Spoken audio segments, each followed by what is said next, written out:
the baseball bat and they knew they messed him up and they had to go ahead and kill him. I mean, they killed him and they took him somewhere and they buried him to where nobody would ever find him.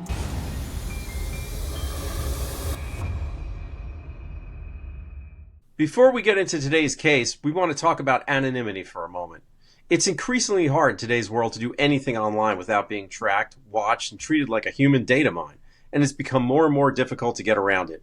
But there is one thing you can do to protect yourself. You can use Proton VPN, which keeps you anonymous and secure no matter what you're doing online. It's true that there are many VPNs out there, but some of them are owned by murky corporations with unclear intentions. Proton VPN is open source. That means that anyone can examine its code to see that it's not spying on you or selling your data. And the features are sweet. It comes with a speed accelerator, a built-in ad blocker, and it even has seamless capability with services like Netflix and other streamers, which gives you the freedom to access your favorite content securely anywhere in the world without restrictions. And because Proton VPN is sponsoring this video, you can save 70% off Proton right now if you click the link in the description of this video or go to protonvpn.com/TCU. I'm feeling safer already. Let's get into today's case. So today we are continuing our coverage of the William Bill Dudley disappearance case from Halloween night, 1993. Last week we put up the case breakdown for this, so if you haven't seen that yet, please go start there.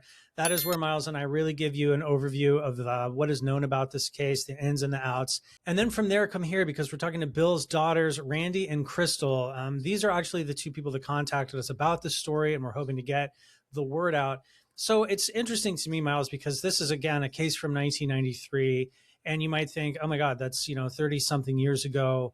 What's the point? Well, the point is that family members of people in these cases are still around and still very much concerned with getting them solved, right? And we're certainly not above going back in time a little bit to meet those people and hear about their story. And if ever there was an example of a family that is very, very, very on top of things and wants this case solved, these are them, right? Yeah, I think it's a question of people looking for and deserving answers. It doesn't matter how much time has passed. There's now new generations of this family. There's grandchildren who have been added into the mix who don't know what's going on. There's a half sister that there's no relationship with because of what's happened and because of the sort of difference in opinion of what may have transpired that night and who may have been involved. There's a lot of fracturing that's happened in this family, and there's a lot of trauma because of that. And I think, it's interesting because you'll see in the interview with the daughters, I don't think they're really looking for any sort of revenge or, quote unquote justice necessarily in this case. They're just looking for some closure. They just want to know what happened. They just want to be able to go to a place and say, this is where my father's remains are. And this is where we can come and, have time with him and pay our respects and have a memory where this family that's now got, as I said, new generations have been added to it since this man disappeared, that they just want to know what happened, and they just want to be able to say, hey, this is where our dad is. And then one last thing I'll add to that is that Bill's mom is still alive, and she's in her late 80s at this point, and something that's been stressed by the family is that they'd really like for her to have some answers about her son while she's still above ground. Absolutely. So one of the things I think we should get out of the way before we dive into this interview is that the circumstances of Bill's disappearance are frankly really kind of suspicious, right? He was in a fight with two people who were his friends and his girlfriend at the time. What's known is that he was hit in the head with a bat, and I think twice, once in the back, one time in the head. I mean, this is like really violent stuff. And after that, everyone went their separate ways, and no one saw him again. So just being really upfront about it, that's kind of suspicious. I think most people would agree. However, it's important to remember that nobody has been charged with a crime here, not even assault, not even battery, certainly not murder. So although the way that this story gets talked about is the family has their sort of suspicions about what may have really happened to their dad, these are just their opinions, right? We're going to be talking to people who have been living with this for decades and have done a lot of investigating of their own. They've heard things growing up about what happened, and they knew all the people involved that night. So although the opinions are going to fly, just please remember, nobody has been charged with a crime. And this is still an open case, right? Even though there's a lot to it that you might think seems open and shut, it's still open. Absolutely. And I do want to add just to what Sean just said, even the circumstances of what happened that night, as far as Bill getting hit with the bat twice, that all comes from the folks that were there. That's their word. There's no other official account. And just like we said in our case breakdown that we put up last week, everything that happened that night comes from the people who were there and were ostensibly involved in whatever happened to Bill. Which actually is kind of interesting, Myles, because it really puts the audience and us in sort of the shoes of a detective, right? Where the people who are trying to tell you what happened, you don't know that they're clear necessarily. They may have nothing to do with it. Their story may be true, or they may be trying to deceive you. And so when you're in a situation like this, where the person that is the center of this, right, is not able to give their own account of that night and say, oh, I was hit with a bat, or no, I wasn't, or actually I was shot, or everything was fine and I walked up on my own. You can't talk to that person. It all has to come from the other side. And frankly, these are people who a cloud of suspicion has settled on over the years. And so their version of events has to be taken with a grain of salt. They may be telling the truth. They may not. You know, I think it's going to be up for you guys to decide after watching our case breakdown and hearing from Bill's daughters what you think happened. And of course, we do want to hear it all in the comments after you've watched everything. We're very curious to see what you guys think. Absolutely. So without any further ado, here's Crystal and Randy. Crystal, Randy, thank you for joining us. Obviously, we've spoken a couple of times, but this is the first time that we've actually recorded it. We really, really appreciate you guys coming on with us and sort of being willing to come forward and talk about this publicly. I know that this is a fight that you've been fighting for quite a long time, and it's something that you guys have been living with for a very long time. So why don't we just get started? Why don't you guys just introduce yourselves so that, you know, everyone who's watching understands who you are and what your relation to the case actually is. My name is Randy Thompson, and Bill Dudley is my father. And my name is Crystal Albert, and Bill is my father also. I was 14 years old when my dad disappeared. And I was 12 when he disappeared. There's a lot to dive into, and obviously we want to know more about your dad and everything, but why don't you set up for us basically like why we're talking today? You know what I mean? What happened in your life? What happened with your father that led you here to this journey that you're on right now to try to find answers? So October of 1993, it was Halloween night. My dad, see, this is a story that we were just told. I actually was staying at my dad's girlfriend's mother's house. We had went trick-or-treating. So I don't remember seeing my dad that day. But I know from what we were told is he had went to a party with a bunch of people, and his girlfriend, his friends, there was a whole bunch of people there. And then after the party, she went home. Let me backtrack a little bit. She lived with her grandmother and my half-sister at the time. My half-sister was 3 years old. My dad had a little small camper that was like on her property. He stayed in the camper. Because the grandmother that she lived with was pretty ill. She slept on the couch. She wasn't really mobile too much, so it was easier for my dad just to stay in the camper, not in the house with her. So from what we were told is it was around 9:30 after the party, she had went home. Well, supposedly he had called her and said he wanted to talk to her. And she told him not to come because I guess he had been drinking earlier in that day. And from what she said was he came to the house anyways. And then when she opened the door, I guess they had an argument. The two gentlemen that were involved in the fight lived in walking distance, so they could probably hear what was going on. They were arguing back and forth. She said that my dad hit her and broke her nose. To my knowledge, I've seen her several days after, and I never saw that she had a broken nose.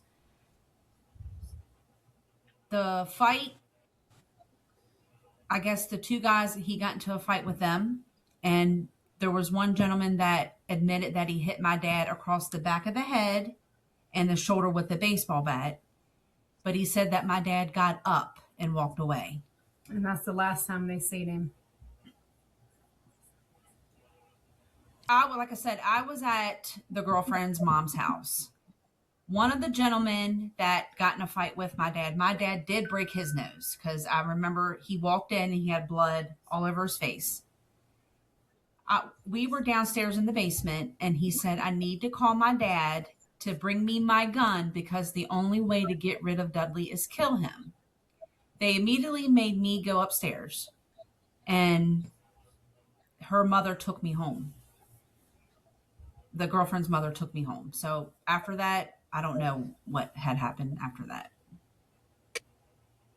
Can we back up a little bit because I want to be clear. Okay. I want to be clear on the timeline here. So, and also just like location wise, where was the mom's house that you were at when the fight happened? How far away from the property where your dad was living was that? Driving distance, not even 2 minutes. Okay. He could have walked pretty there close by. And, yes. and when you guys came to the house with the mom, like what was it right in the aftermath of this? And did they tell you this story right then, or is this stuff that you guys found out later on? No. I was there when he came and said, I didn't know that he had gotten in a fight with a girlfriend. I thought he had just gotten into the fight with one of the gentlemen because they would party all the time. They would wrestle around, fight, but my dad was the type that would never start a fight. But if you start it with him first, he's going to finish the fight. I'm not saying that but a lot of people will say he was not the type to fight you first, but if you fought him, he's going to make sure that you know what I mean? Like they knew they couldn't beat him by hand. But you do remember as a 14-year-old, one of the gentlemen, and can we say who it was? It was Roger Allen Benner Jr. And he was questioned, and the police did question him. And the other gentleman that he got in a fight with, Glenn Kearns, he admitted that he hit my dad with a baseball bat. And they took that baseball bat into evidence, which we later learned that when they moved police departments, that bat was lost in evidence. What's interesting to me about this night is that it seems like all of the events that we know about kind of come from people who, you could say there might be some suspicion around, right? These are people who had all been in a fight with your father that night. And so we don't know for sure if everybody is telling the truth, if somebody's telling the truth, but other people might be concealing or distorting the facts. We basically have to take it all on faith that their version of events is what happened. I'm sure you guys have thought about that your entire lives, right? I mean, where are you at with that when you think about the fact that your only information comes through that route? That's what bothers me, is that we don't really know the true story of what happened. Because so many people call in and say this happened, his body's here, and this person was involved. And we just don't know because there's multiple stories. It's like people they'll call in and be anonymous, but it leads to nothing. And then you have several people say the same story, so it could be true. And then we just don't know. Well, what bothers me is the girlfriend did not call and tell my grandmother anything that happened for weeks. So my grandmother, my grandfather, and Cindy, which was the girlfriend at the time, went to like local bars. They went to places that he hung out looking for him. So she made my grandmother believe that, because they would fight all the time and he would leave for a few days. So my grandmother didn't think nothing of it. Oh, he'll be back. But she waited so long to even say, that he hadn't been home in weeks. So after they had searched for him themselves for 2 weeks, my grandmother finally filed a missing person report not until December the 5th. So they had over a month to get their stories straight, to do whatever they needed to do. But what is crazy is when she reported him missing, he left his wallet, he left his keys, he left his shoes. Something's wrong. Why would you wait that long to report him missing, knowing that everything he had, he left? So that just seems kind of odd. Right. Yeah, that's something that stuck out to us as well, obviously. And I do remember, I think you guys mentioned it to us, and it's something that we've read, sort of researching the case ourselves, that your dad was known to sort of, when there was issues, he would take off, right? Like he would go off and disappear for a couple of days and do his own thing and clear his head. One is the fact that he left all those personal items, because it doesn't make any sense that you would like want to take off for a couple of days and not have your wallet with you, right? And your shoes and your keys so you can get back to your place. But the other thing is that he was really, really close with your grandma, right? And Yeah. that Oh, yeah. he would stay in touch with her. Yes. And I continued to still, I was very close to the girlfriend. She would still come get me on the weekends. She never really talked about what happened. She just made us think that he just left, that, oh, he'll be back, or, you know, it was always a story. Like I said, I still continue to see her. When she got a new boyfriend is when she stopped coming to get me. And I believe I started asking questions about, about what happened to my dad, but she always gave me the same story, or he just left, or, he'll be back, or it broke my heart. I remember even writing her letters because I wanted to know, did I do something wrong? Why aren't you in my life anymore? I mean, it really bothered me.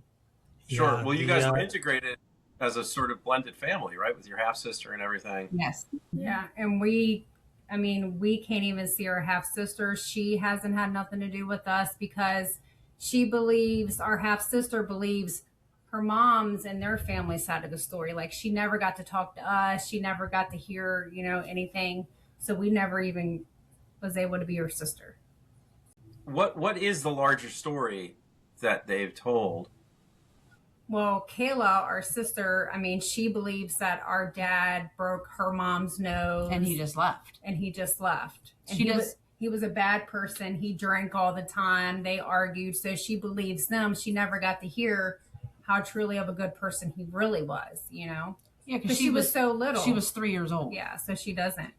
That's the only thing she can remember is from, her family telling her that. Deep down, I don't think that they truly meant to kill him. I want to believe that it was just an accident. They got scared.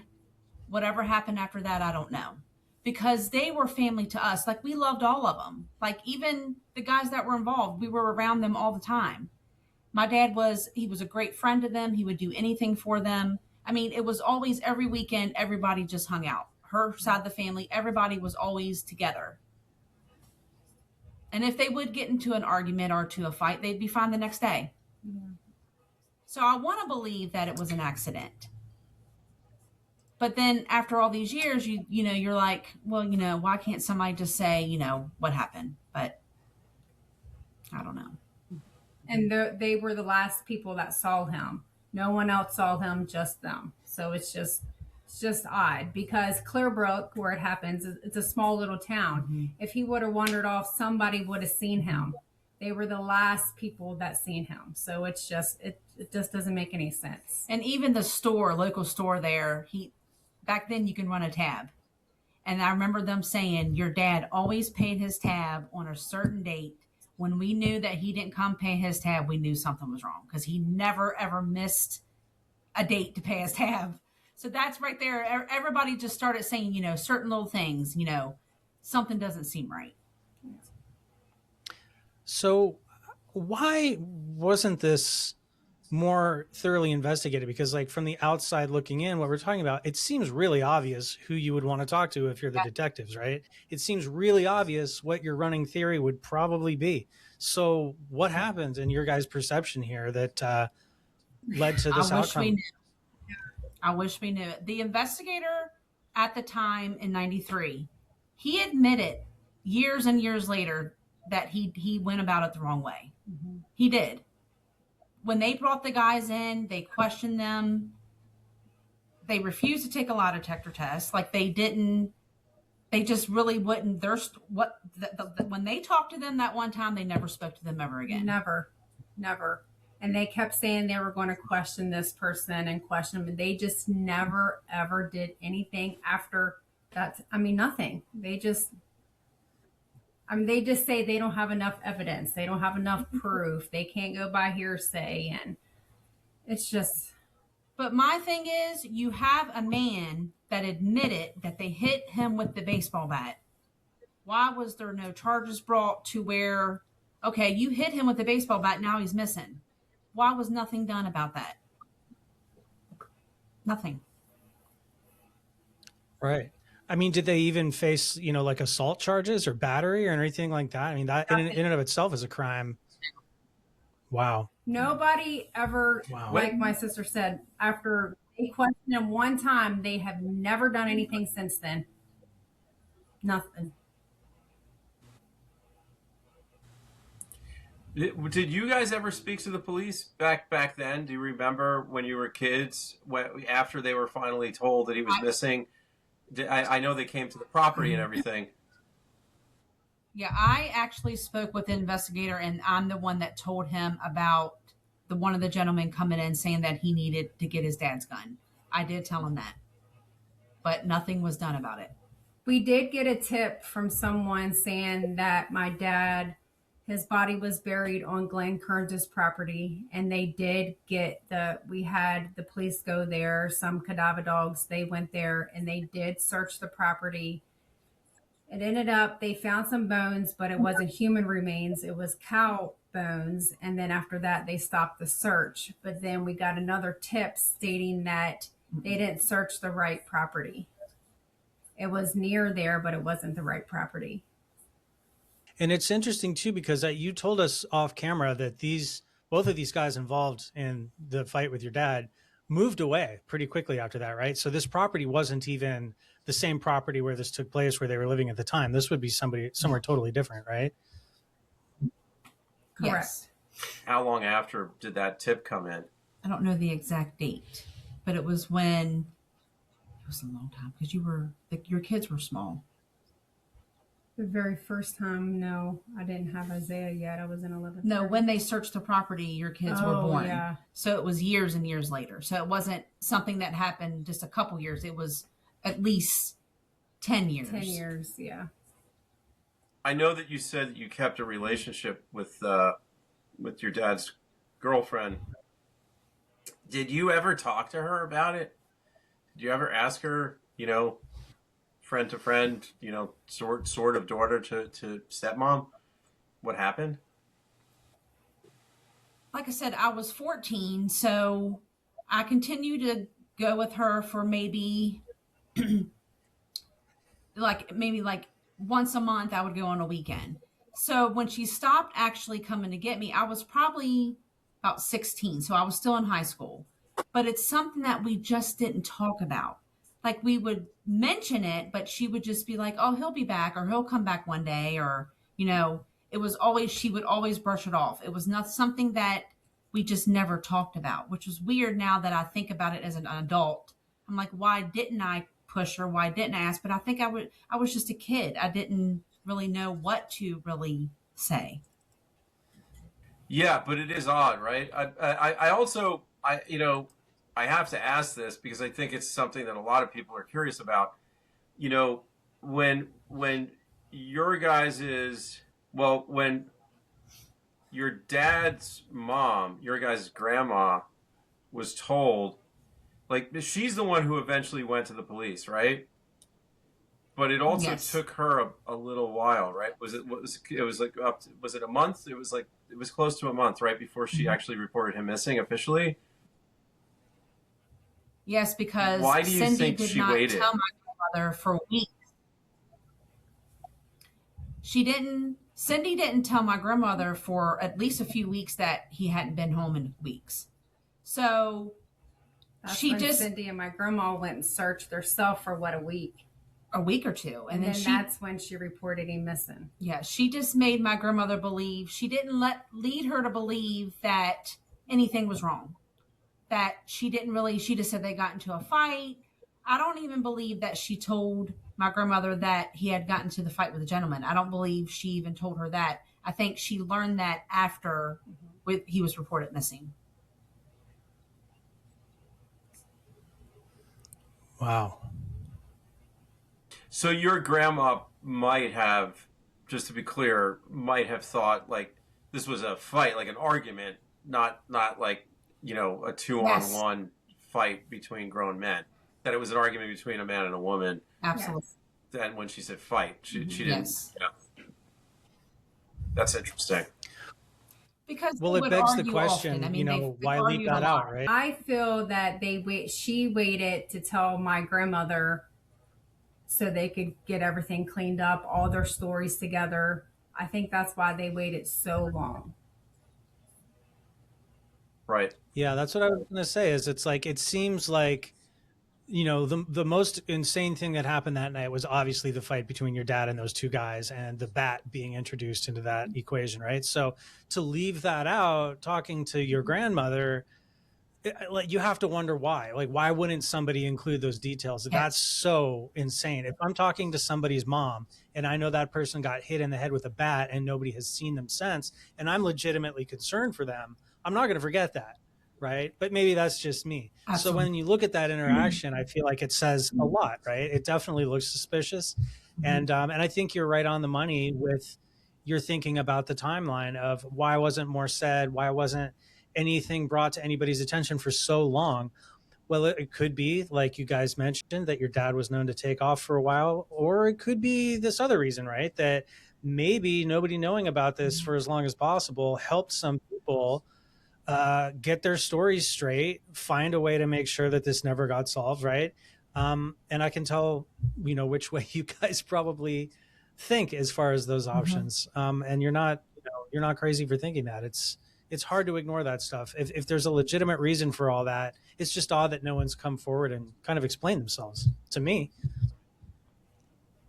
If I was the girlfriend and, I knew that my boyfriend got into a fight with my cousins, brothers, whatever, I still, if he didn't show up the next morning, I still would be kind of wondering, where is he at? Why didn't he, why isn't he home? Why is his wallet here? Why is his keys here? I mean, if she really loved him and she didn't know what happened, she would have immediately went to the police, went to his mom saying, he's missing.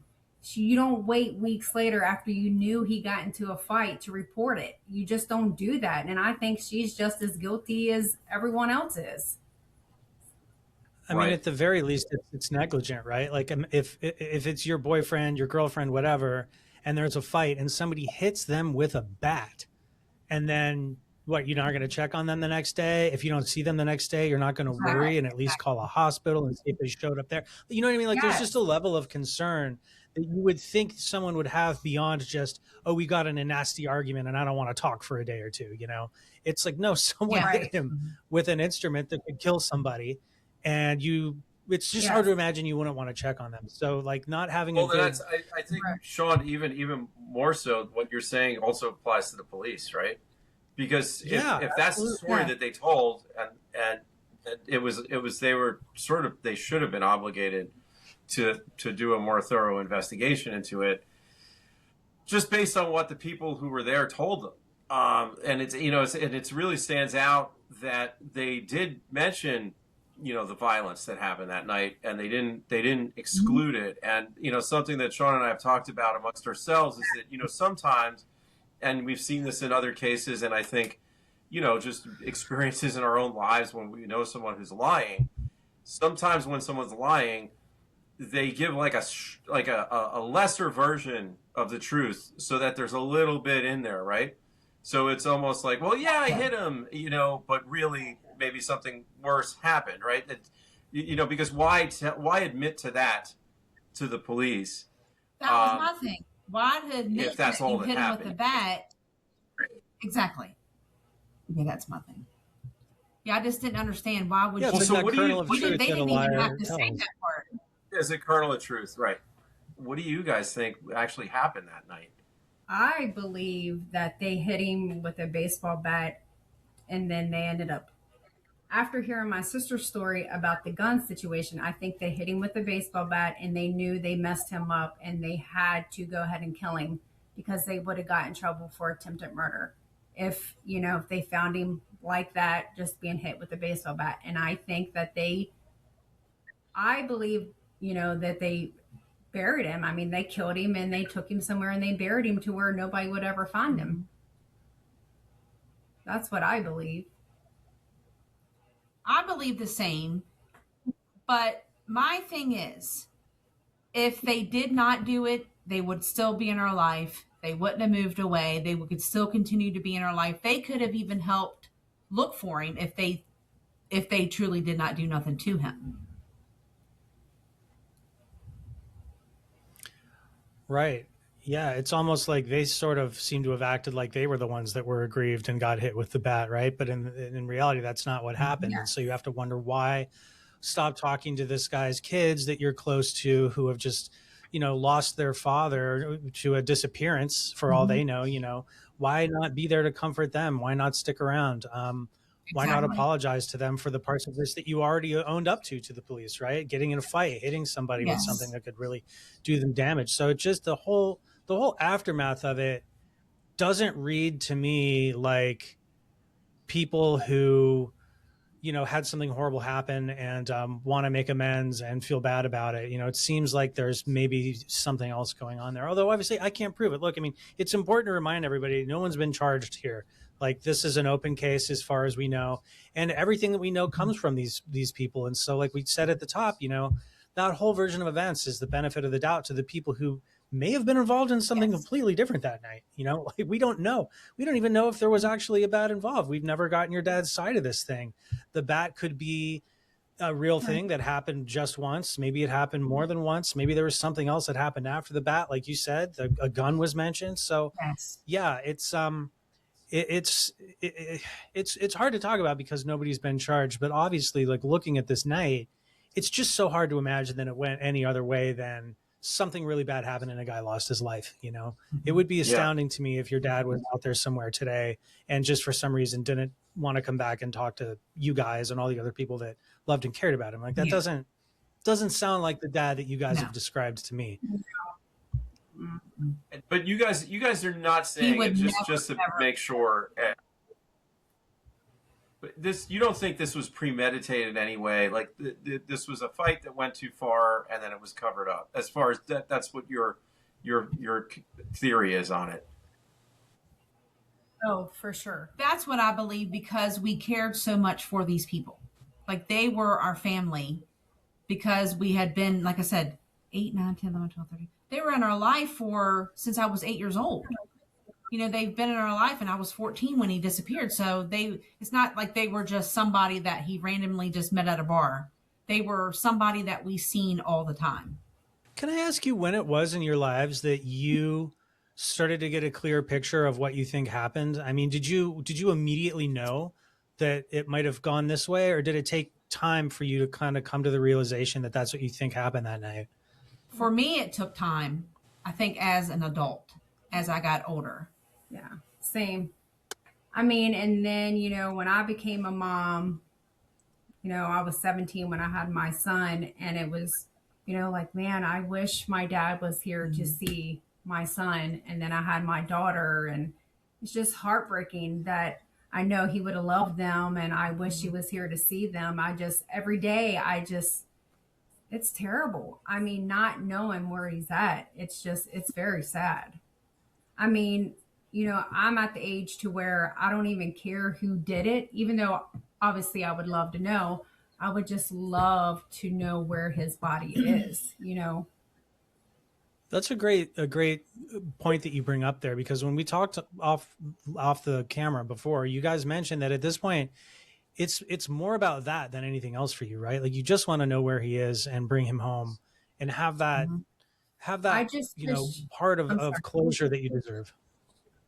Right now, that would be the best thing. I just wish somebody would call in and just say, hey, this is where he's at, so they know. It's heartbreaking. Like, we're, my grandma's suffering, like we suffer all the time. We just want to know where his body is at. That's all we're asking. I have, over the years, probably starting in 2019, I started becoming really involved. I got really involved with it. Talked to the investigator all the time. I can't tell you how many things I have told this investigator. You wouldn't, I mean, pages and pages of stuff that I've told him that I've been told. He has done absolutely nothing. Nothing. He makes promises to us that he's going to do this, that he's going to have the quarry searched. Well, they searched the quarry back then, but I asked them to research the quarry, have divers in there. I always get an excuse why something can't be done. Or you told us somebody told you this, but it's just hearsay. So we cannot go and talk to this person because it was something they were told. I just want to see that they're at least trying. Yeah, it may be hearsay, but that person may tell you more than what they've told me. A lot of people don't want to talk to the police. So I tell the investigators what I hear, and then I say, you can do what you want with it, but can you at least look into it? I'm promised that they'll look into it. Nothing's done. No, they don't. They don't do anything. I mean, a few years back, we went into the police department. My sister and I think my brother was there. No, it was our grandmother and Marilyn. Yeah, we went there, and I mean, and we've asked them, like, why aren't y'all doing this and doing that? And that's what, again, they promised they were going to re-question everybody that was involved, but they don't. Like, they just, and it makes you wonder why. Like, why aren't they doing anything? I mean, yes, I know it's been 35 years now, but why can't you re-question everybody? Why can't you just bring them in to see if their stories has changed? Like something. On the topic of the investigation and the different investigators that have worked on this and the complete like lack of progress that it seems there's been in 35 years, what do you chalk that up to? I mean, is this just disinterest from this law enforcement agency? Is there something we don't know about the relationship of these guys to law enforcement? Like where's your head at with all this? It makes you think, like, the stuff that they have been given and the things that they have been told, why aren't they digging into it more?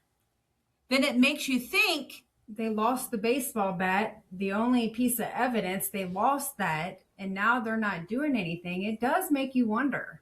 Do they know somebody that's involved? I mean, I just don't know. It runs through your mind because I don't understand why they just won't help, why they don't want to solve it. I would want to solve a 33-year-old case if I was an investigator. I mean, that's going to make you look great, but they just don't. Yeah. They don't care. Makes us feel like they don't care. Yeah.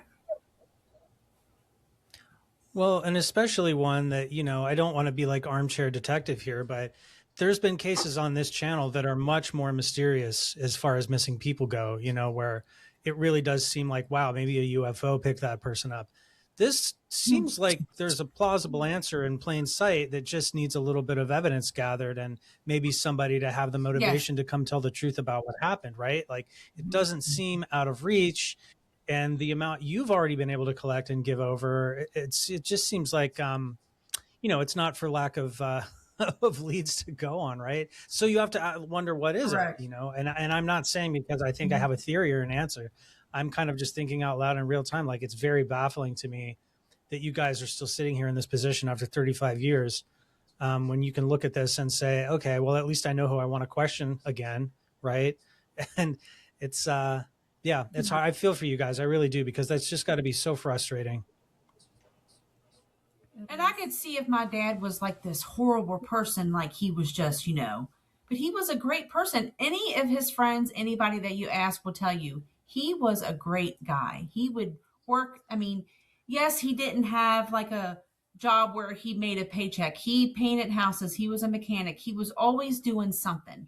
He wasn't just druggy alcoholic that was just, didn't do nothing with his life. Cindy was the only one that has said something bad about him. She's the only one.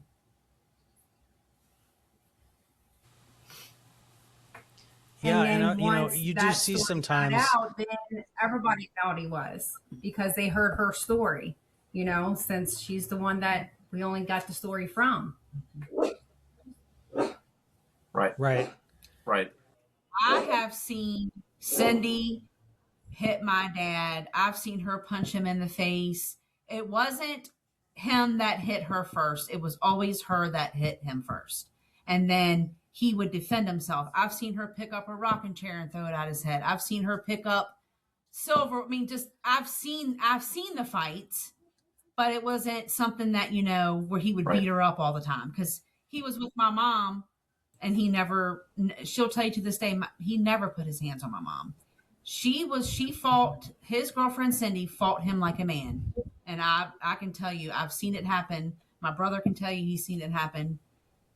She was, I mean, they fought a lot. Well, where are you guys at with it today? I mean, like, one of the best things that could come, I think, of having this conversation recorded and kind of like shown to the world would be if anybody knows anything or could help in some way, so where are you at, and what are you hoping happens, for you guys and for your dad at this point? My hope is I feel it's going to take just one person to say, I know, because everybody talks. They all talk. There's been people that I'm sure they've told to. I'm just hoping one day somebody's going to be like, I can take you to where his body is. And once they figure out, okay, if he was shot in that, because I know even though it's been so long, they can still be able to tell if he, trauma to the head, or if he was shot with a gun. And then I don't know what would happen from there, if they would, bring them back in and question them again. And my main thing is I want it more for my grandmother. Yes, that's what I was going to say. Because she's in her late 80s. I want her to be able to lay her son to rest. And I want him to have we want him to have a proper burial to where we can go visit his gravesite.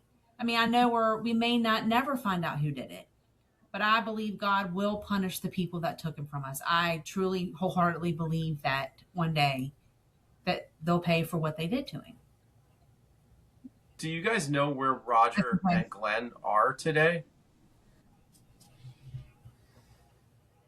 I do. I know where they live. Yeah. I do. I know exactly where they live. I kind of do my own investigation research, so I know where they live. I mean, I've never been to their home, but I've been to Glenn's. No, never been to his house. Well, I've never been there. I just know where he lives. Yeah.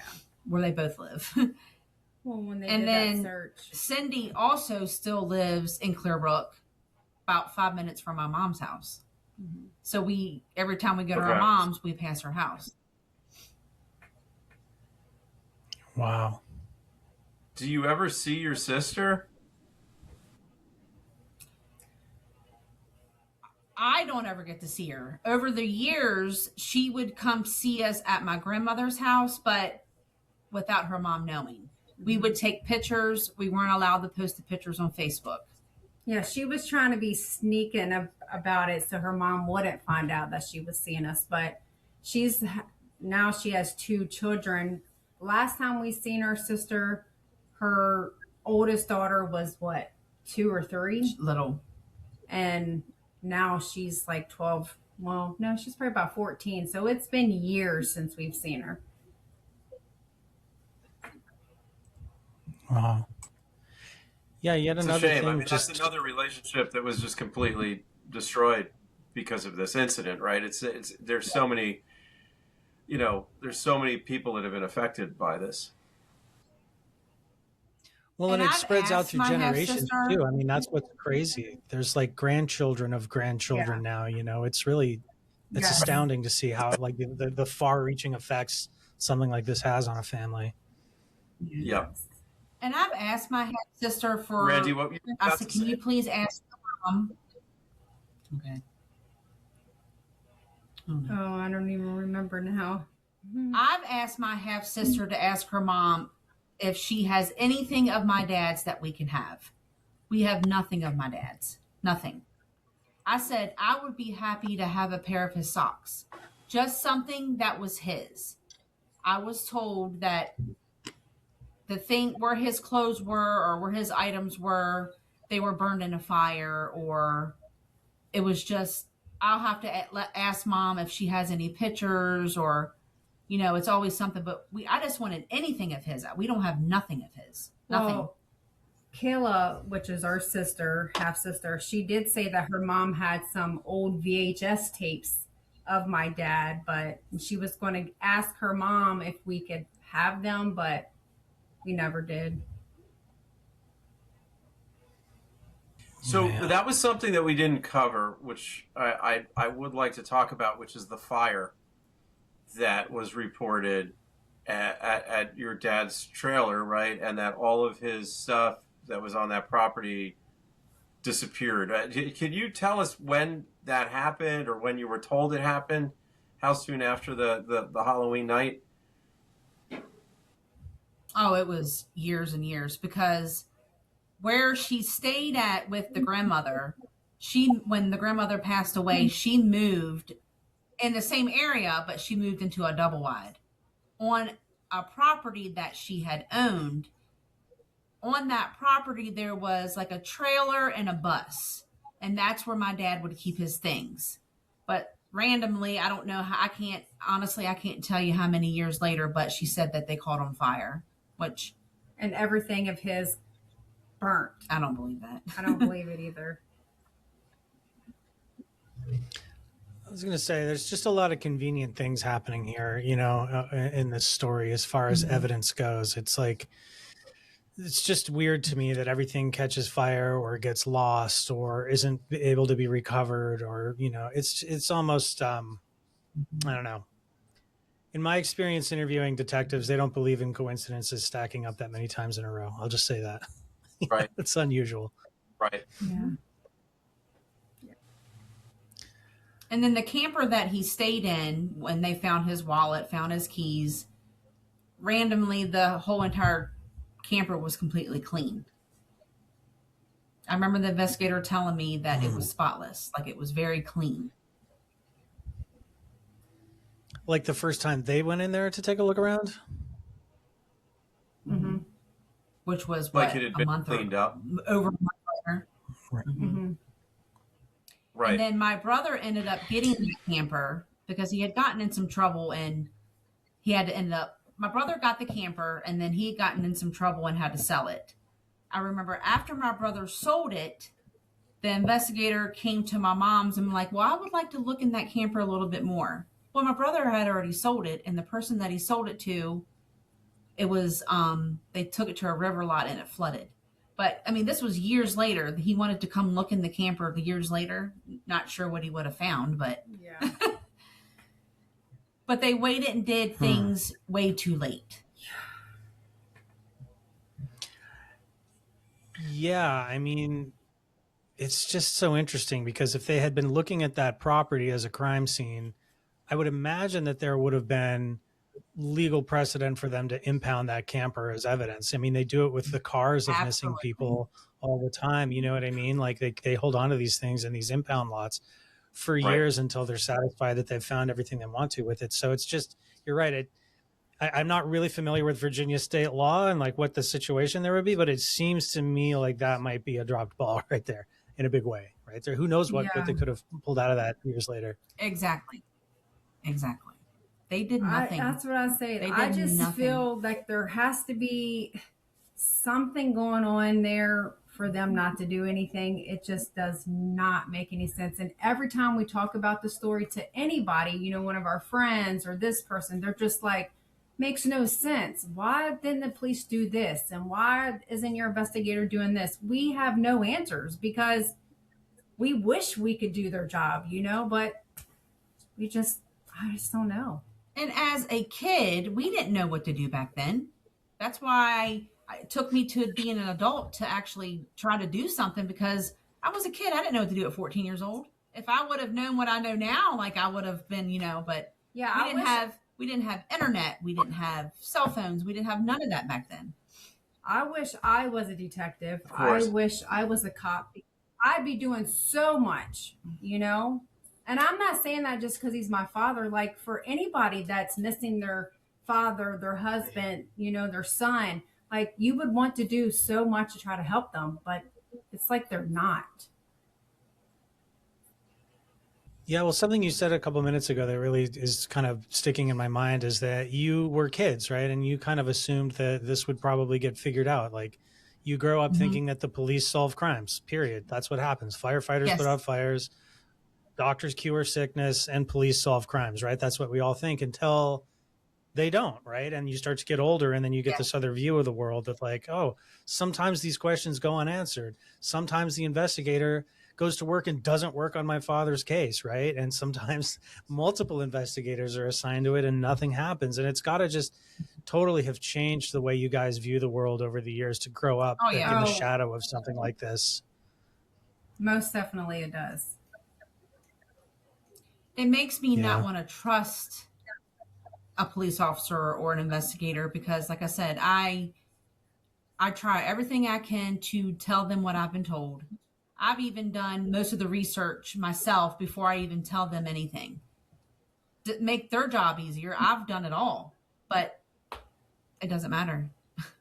I've spent hours and hours and hours. And I mean, we've went searching. My brother and I, years and years ago, we went searching because we got a tip. The cops didn't do nothing. We went and searched this property, and we knew it was private property, but we just wanted to go look. You know, we wanted to go search ourselves because we knew the police wasn't doing anything. And the police, you know, I even called the police officers. They're like, well, you know, you might get in trouble if you go on private property. We didn't even care. If we would have, I mean, it would have been a misdemeanor. We didn't even care. We just wanted to do our search ourselves. And then we got a tip, a few years back, we went and walked it. We went and searched ourselves because, once again, the police department investigators didn't do nothing. So we just wanted to get the clear of the air, you know, look in the area and kind of see what was around. And it's just crazy that we have to go and do searching because they don't want to go by hearsay when they get a tip. So it's kind of like we're our own people. We have to go try to find him when we know we can't do everything that they can do. Right. Yeah, no, I think that's the core frustration in this whole story for me, is knowing that there is so many things that can be done in this investigation. And it just seems like they haven't been, and they aren't. And the frustrating part is, like, why? We don't know why. Is there something special about this case that they don't want to touch? Is it really that low of a priority? Do they really hold the opinion that your dad's still out there somewhere and that they don't think it's worth looking? Like, what is the reason, right? Because for you guys to have to go do this yourselves is insane. Like, that's not the way this is supposed to work.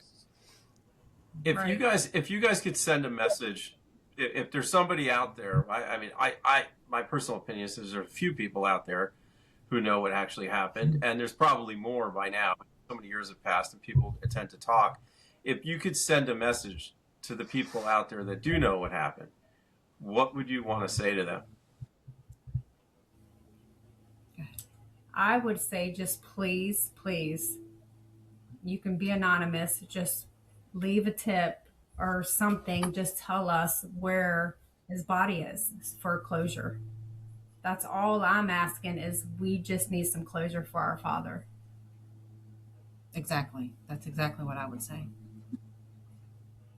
And I want to say, too, if there's somebody out there that wants to volunteer their time, if they want to help us, I've even told the investigator that I was going to hire a private investigator just to see what he would say. He told me, oh, don't do that. Like, we're going to take care of it. I promise you, we're going to do this. We're going to do that.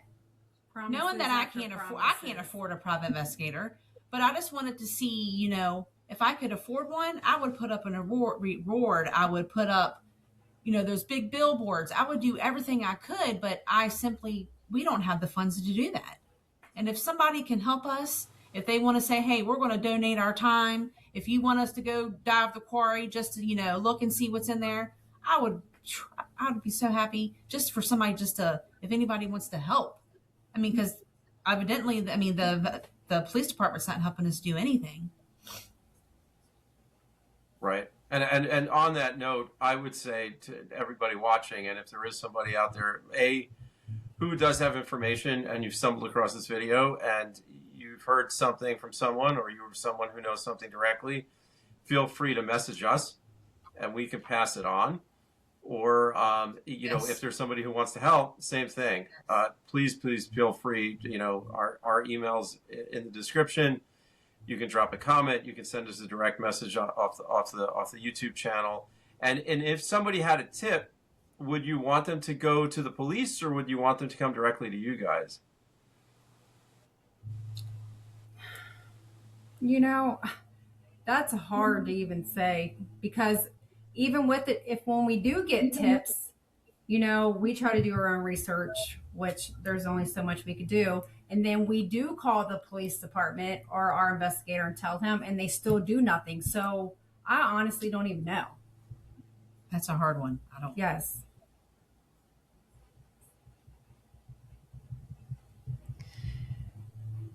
Yeah, I could see where it's like if the tip goes somewhere where nothing is done about it and you never know about it, it doesn't help you very much. If the tip comes Right. to you, you guys want the cops. So you're in a little bit of a catch-22 in that regard. I mean, do you guys have a Facebook group or a website or anything like that where people can kind of like publicly, interact with this case or talk to you guys in a way that's not just like an email or? There is Voices. What is it called? Let me check real quick. We set up one. Voices for Missing William Bill Dudley. Voices of the Missing. No, Voices for Missing. Voices for Missing William Bill Dudley. Okay. And then I believe we'll grab a link for and that. There's also and we'll put it in the description. And there's also Justice for Bill Dudley. There's a page that I created just, if anybody wanted to post any memories or stuff like that. Fantastic.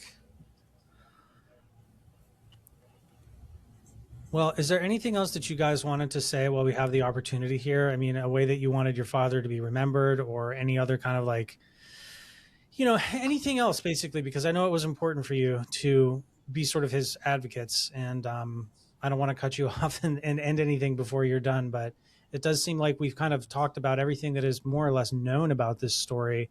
So let me kick it to you guys before we wrap it up. I just want everybody to know that we're never going to give up. We're still going to try everything we can to keep his memory alive. Hopefully, I just pray that one day it takes one person just to speak up and say, look, this is what I know. This is where he's at. That's my hope. I'm never going to give up looking for him. And the people that clearly did whatever they did to my dad, I mean, think about if you were in our shoes, how we've been suffering for all these years, how his mother, our grandmother's been just suffering every day. Like people think you can just get on with it, your lives. You can't. Like it's every day, we're reminded of our dad. Like somebody knows something, just please help.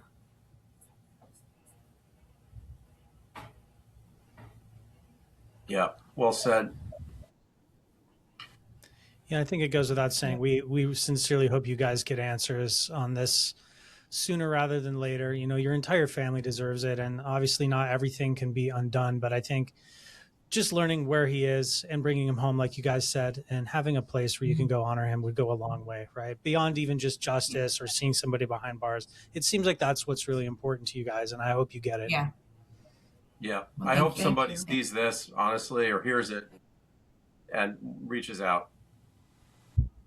Yeah, absolutely. Thank you. Well, Crystal and Randy, thank you guys both so much for reaching out to us and for telling us about your dad and this story. And we're really honored to have you here and to have spent the time with you. Sorry, we've had a little bit of an internet issue and a delay, but I think it was a really productive conversation and we found our way around it. And we just appreciate you guys being patient and telling your story. Thank you guys for taking your time to be with us. Thank you. Two lovely women, obviously carrying a lot. It's amazing to me. What really stands out to me just from the human side of this is just how young they were when their dad disappeared, for lack of a better term, because we don't really know what to say here, and how much of a memory they still carry of him, and how much this has affected them, and how they've carried this through their lives. It's just obviously this was a guy who was involved with his kids and had a real relationship with them. For it to stick with them all this time, I have to say, from my perspective as a parent, as a son, I can't imagine that Bill was some horrible guy if, this is his daughters still care so much about his memory. Whatever he did, getting into fights, drinking sometime, he obviously was a good dad to these girls, because the love for him that they still carry to this day is quite obvious and inspiring. One thing that stuck out to me is just how much the evidence was there, even without Crystal and Randy's opinion of their dad.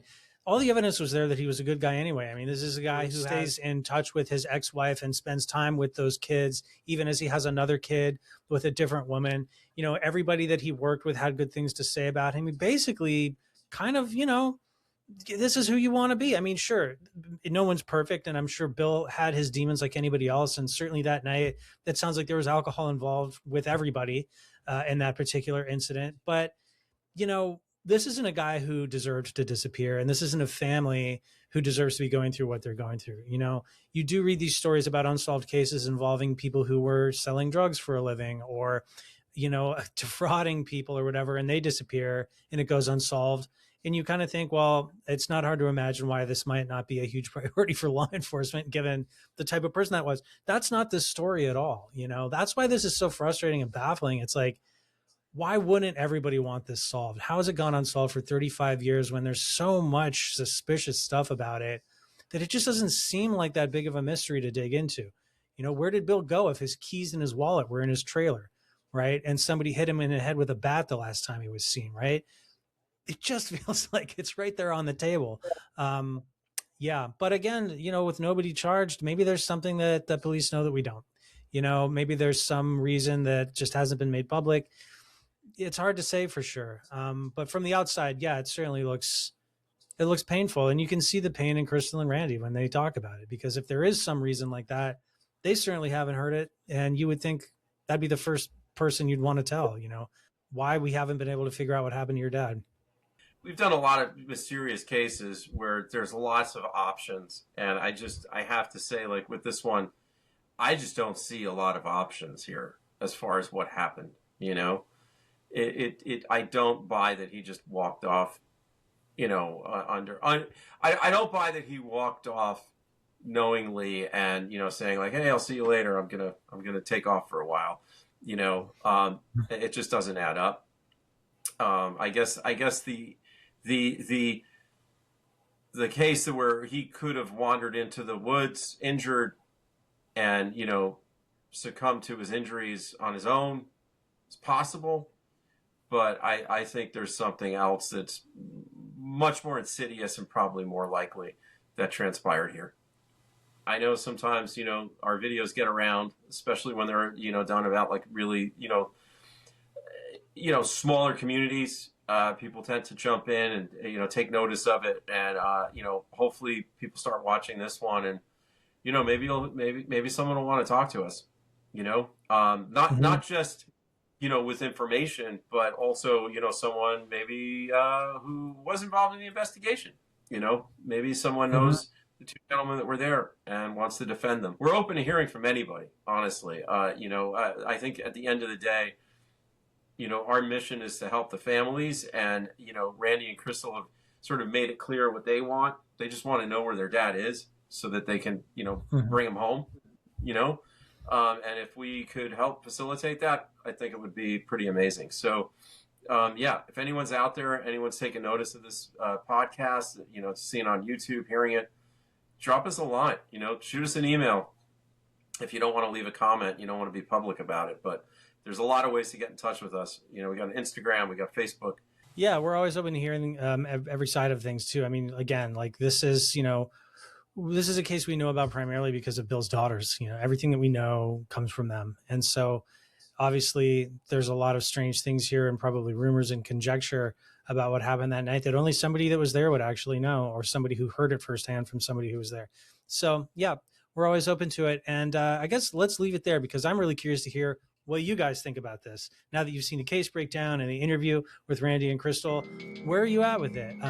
Leave it in the comments. And of course, we love to read those and do our comment react videos. So we'll sit back and wait to hear from you guys.